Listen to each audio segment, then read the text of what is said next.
Hello everyone and welcome back to the Common Sense Crypto channel. As with you always, this is Rich doing another video today on XRP. So I hope you're all having a wonderful day today wherever you are in this great world. We're gonna talk about XRP. And once again, this is the 1-day chart. We're sitting here just above 52.5 cents. It was a green day once again for XRP, but no real price movement.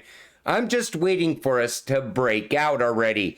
And the two biggest catalysts I see short term, I'm talking over the next couple of weeks, could either be Ripple SEC case coming to a complete end and settlement happening, or the ETH ETFs go live. That's going to be the next catalyst in my opinion. One of those two things.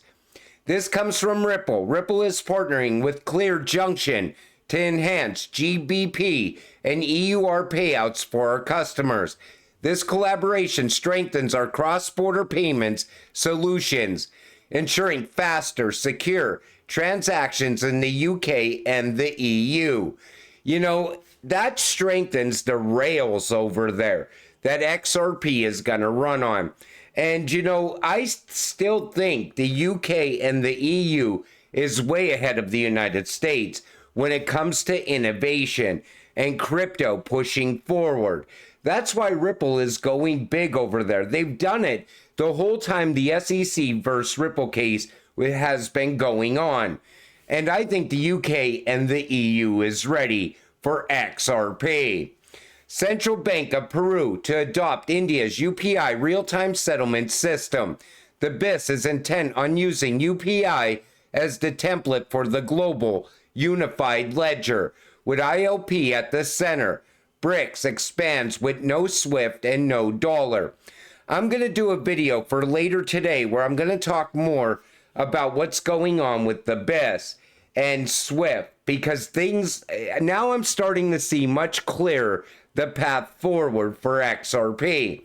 But you know, you see it, country after country is getting rails put in place, getting everything ready for XRP to run on. Neum is absolutely killing it. This also comes from Chad Steingraber. Now valued at $1.4 billion, raises another $50 million for global expansion. B2B payments are projected to reach $175 trillion by 2030. Ripple Payments XRP. And Neum has been setting up a lot of rails around the world as well. That's why I said, when you look at this, everybody around the world is going to be tied to this cryptocurrency at some point.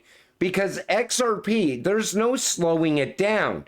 It's a neutral bridge currency. Every country is going to be willing to work with XRP and utilize RippleNet as well. This comes from Mr. Man. Qatar Central Bank launches Express Sandbox.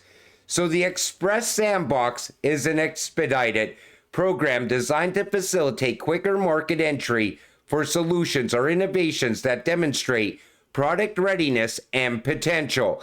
It offers a faster track through the usual regulatory assessment while maintaining high standards of risk management, consumer protection, and system integrity. Financial institutions, licensed fintech companies, startups, and technology companies partnered with licensed financial entities, both domestic and international, can apply for the Express Sandbox program to test and introduce their fintech innovation solutions in the Qatari market. They want to streamline innovation. That's what I see happening there.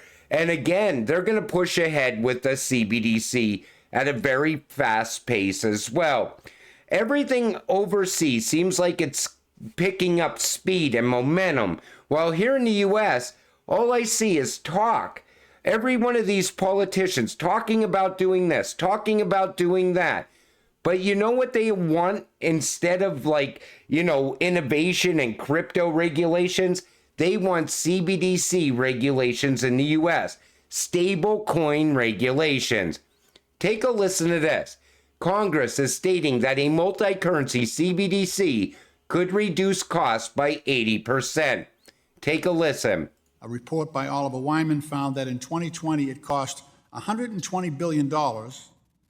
It cost $120 billion to move $23 trillion across borders, and that a multi-currency CBDC could cut costs by 80%.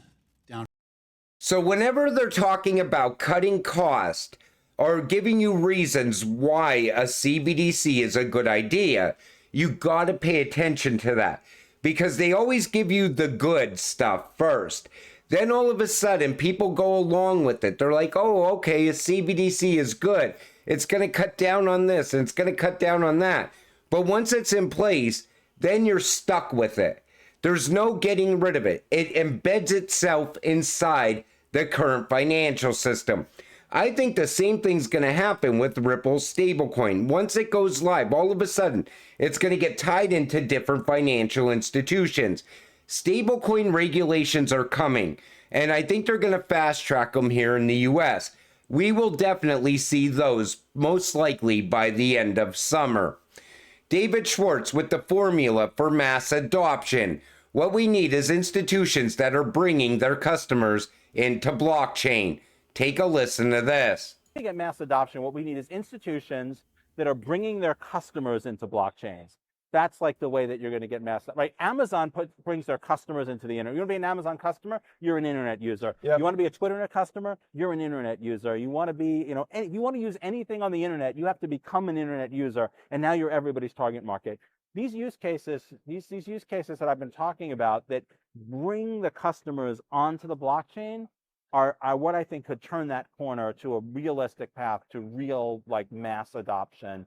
And it's exciting to me that I think just in the past year or so, we've really started to see HSBC, for example, talking about tokenized gold, and not just as a wouldn't it be cool if, wasn't this something they're committed to that as a product. There's someone at that company who's this is my thing to build. My job is to make this happen. And we didn't see that before. We saw press releases and we saw, wouldn't it be cool if, but that's not the same thing as, hey, I'm David and it's my job to make this a product of our company. Yeah. And we're seeing that. We're seeing them going through the regulatory hoops, because it's very hard for small companies to go through regulatory hoops. But the nice thing about these approaches is yeah, it's a heavy lift to launch a stablecoin, but Ripple does it and everybody can use it. Yeah, it's a heavy lift to do real world asset tokenization for financial products, but somebody does it and then everybody can use it.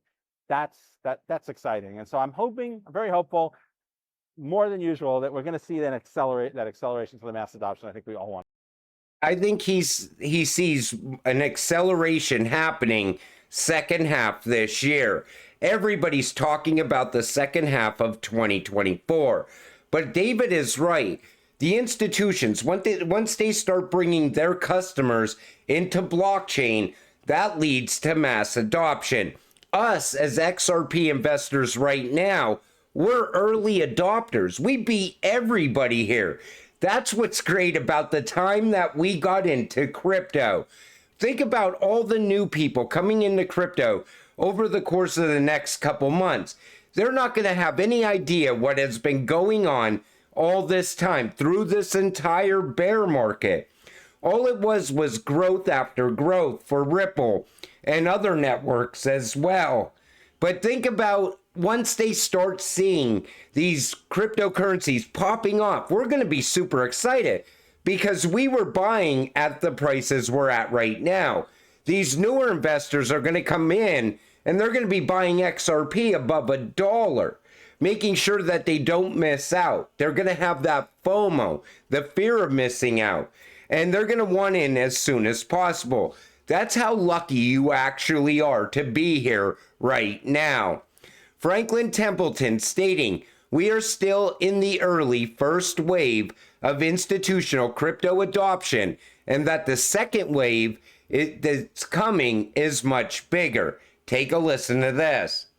Let's talk about spot Bitcoin ETFs. We're 5 months in. You guys have roughly $420 million in assets under management collectively across all the spot ETFs. We're looking at around $58 billion in AUM.